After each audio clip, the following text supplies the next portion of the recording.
का इस्तेमाल होगा। भावनात्मक पलों में आदमी उत्तेजित हो जाता है। मैं भी हुआ, दूसरा पक्ष भी हुआ, लड़ाई झगड़े हुए, फसाद हुए, गोलियां चली, हासिल किसी को कुछ नहीं हुआ। हमें पुलिस ने गिरफ्तार किया, दूसरे पक्ष को पुलिस ने गिरफ्तार किया, हमारे साथियों को गिरफ्तार किया गया और बिना हमारी गलती के किया गया। हम पर धाराएं नहीं थी गिरफ्तार होने की, हमें गिरफ्तार करके कोर्ट में पेश किया गया। चलिए, हमें माननीय न्यायालय पर भरोसा है, उन्होंने हमें बेल दे दी, हम बाहर आ गए। लेकिन दो लोगों के झगड़ों में जाति बिरादरियों का खेल हो गया। हमारी तरफ से हमारा समाज, मेरी बिरादरी, उनके साथ जुड़े हुए बिरादरियां कूद पड़ी, उनके तरफ से उनकी बिरादरी कूद पड़ी। मैं ये पूछना चाहता हूं कि किसके मान सम्मान को ठेस पहुंचाई गई थी?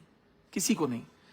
यह सिर्फ भावनात्मक पलों में हुआ एक विवाद था, जिसके लिए समझदार लोगों को दोनों चीजों को समझना था कि कहां से बात शुरू हुई, कहां खत्म हुई।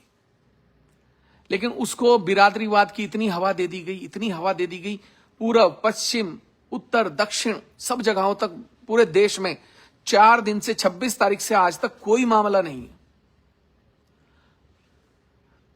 आदमी कितना भी मजबूत हो, कितना भी ताकतवर हो, मैं जानता हूं, मैं शेर का कलेजा लेकर पैदा हुआ, कह सकते हैं, उनसे सुन सकते हैं, लेकिन हम किसी एक व्यक्ति से अपनी मां के लिए गाली नहीं सुन सकते। आप कहते हो कि आपने महल के लिए गलत बोला, मेरी मां से बड़ा कोई महल नहीं हो सकता। महल आपके सम्मान का प्रतीक हो सकता है और आपकी भावनाएं आहत होती हैं, हम उसके लिए शर्मिंदगी जाहिर कर सकते हैं, हम उसके लिए माफी मांग सकते हैं। लेकिन मैं अपनी मां के सम्मान से कोई समझौता करूंगा नहीं।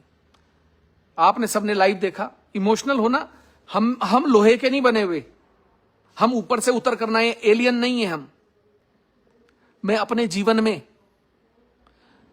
जब मुझे उत्तराखंड में 19 दिन जेल में रखा गया, तरह तरह की प्रताड़नाएं दी गई, मारने का प्रयास किया गया, यहां से रांची की सेंट्रल जेल में बंद किया ले जाकर राजद्रोह के केस में, मैं कभी झुका नहीं, टूटा नहीं। मुझे लोगों ने कहा माफी मांग लो, मुख्यमंत्री के सामने झुक जाओ, मुख्यमंत्री से माफी मांग लोगे तो सब हो जाएगा। मरना मंजूर है, जेल में सड़ना मंजूर है, जेल में जहर के इंजेक्शन दे दिए जाए, मरना मंजूर है, झुकना नहीं ना। मां के सम्मान की बात होगी, गर्दन कटाएंगे, गर्दन कटा लेंगे अपनी। मैं समाज के आगे झुक सकता हूं, किसी एक बिरादरी के सामने झुक सकता हूं, और वो भी इसलिए, और ये नहीं कि सिर्फ एक बिरादरी, अगर कभी भी सर्व समाज में किसी बिरादरी को मुझसे तकलीफ होगी, मेरी बातों से आहत होंगे, मैं उनसे भी माफी मांग लूंगा। लेकिन मैं झुकने वालों में से नहीं हूं। मेरी पीड़ा थी मन में, मेरे दिल में तकलीफ थी, मैंने आप लोगों को बताई।